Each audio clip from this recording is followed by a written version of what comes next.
This is Ben Summer. I own and operate BandsLikeRush.com, a music discovery podcast and blog featuring up-and-coming progressive rock bands.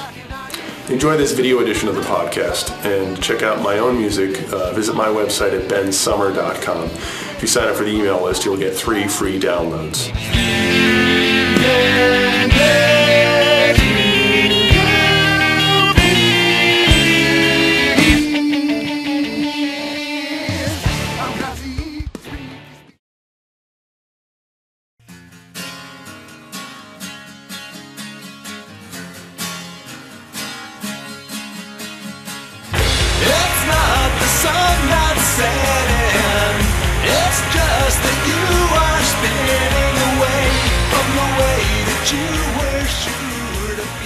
My guest today, Ben Averch, is the first unsolicited interviewee for BandsLikeRush.com.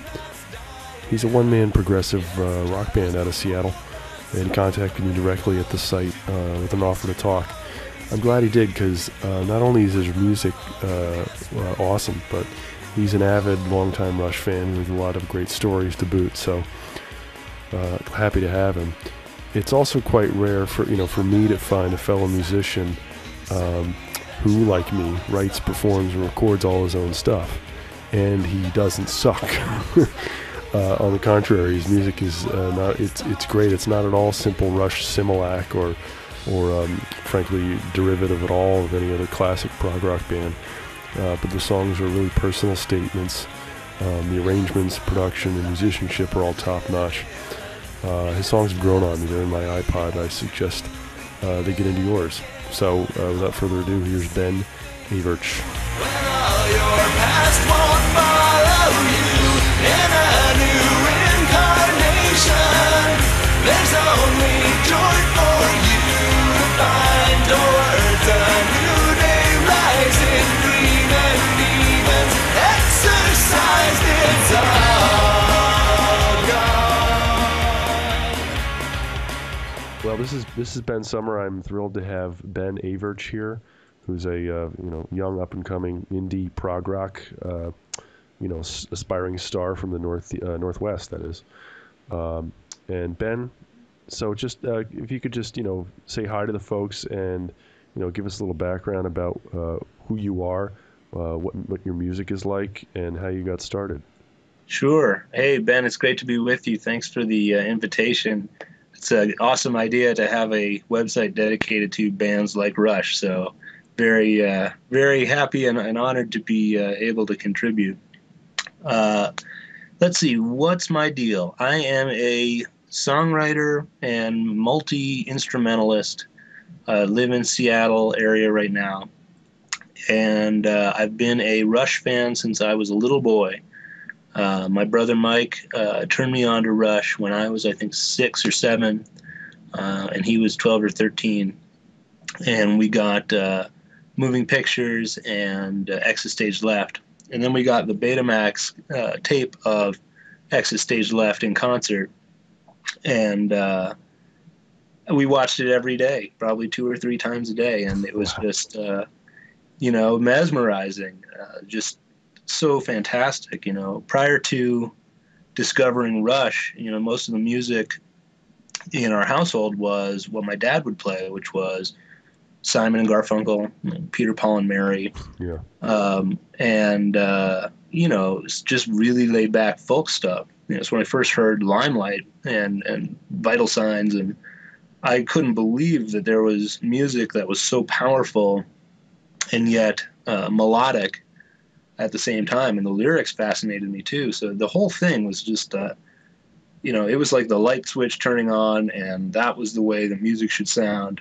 And I've pretty much carried that sort of belief and aesthetic through to my adulthood, where I now create sort of Rush-esque thematic albums where I play drums, bass, guitar, vocals, do the keyboards, and do all the production. Right.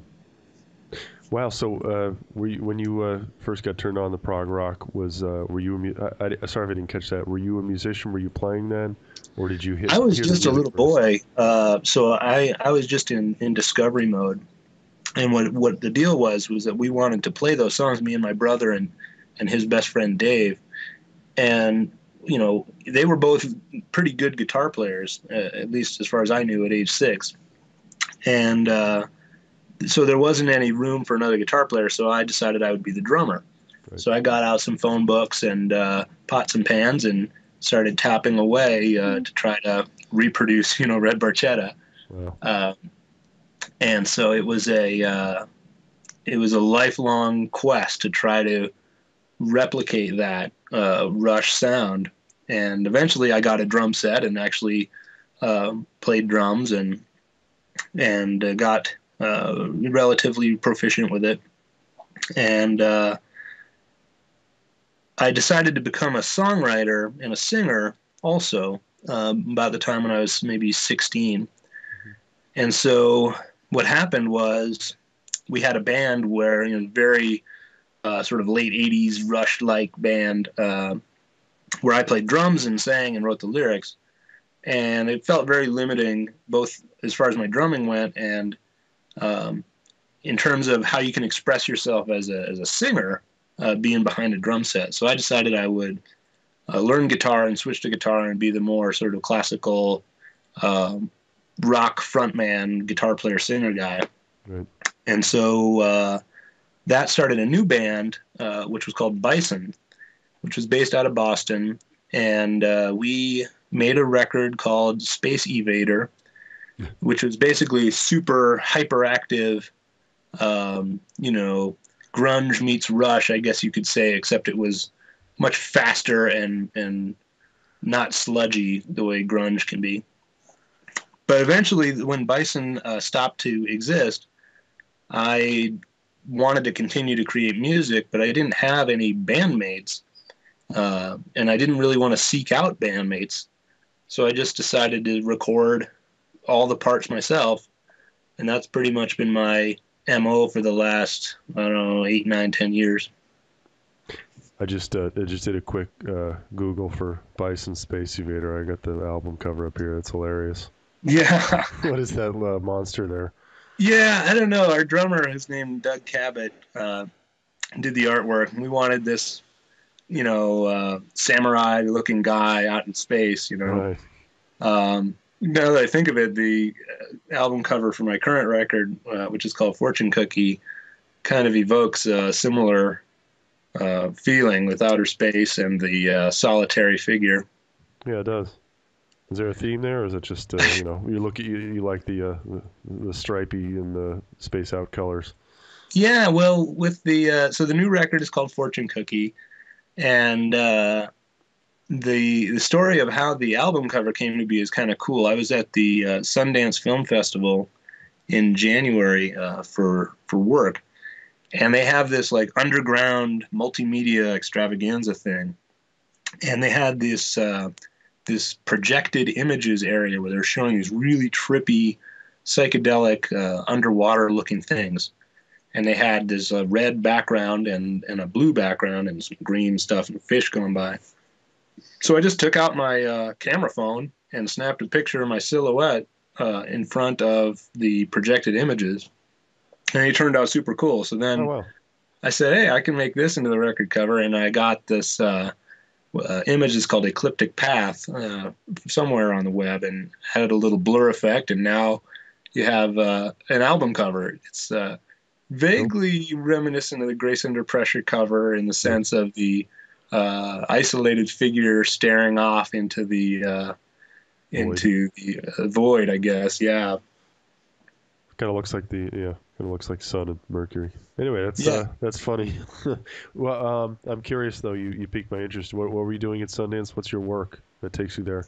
My day job is I'm a marketing guy for a company called Microvision, which makes a tiny laser display that you can project images from your iPod or iPhone onto the wall or ceiling or any a piece of paper. And so we got a brand new product that you can buy now on microvision.com. And wow, cool.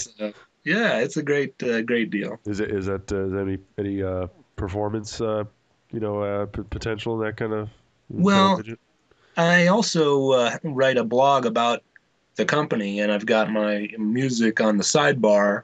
And so most of the hits to my site and my embedded players come from people interested in microvision. So, we just sort of try to insert the creative element in there as much as I can.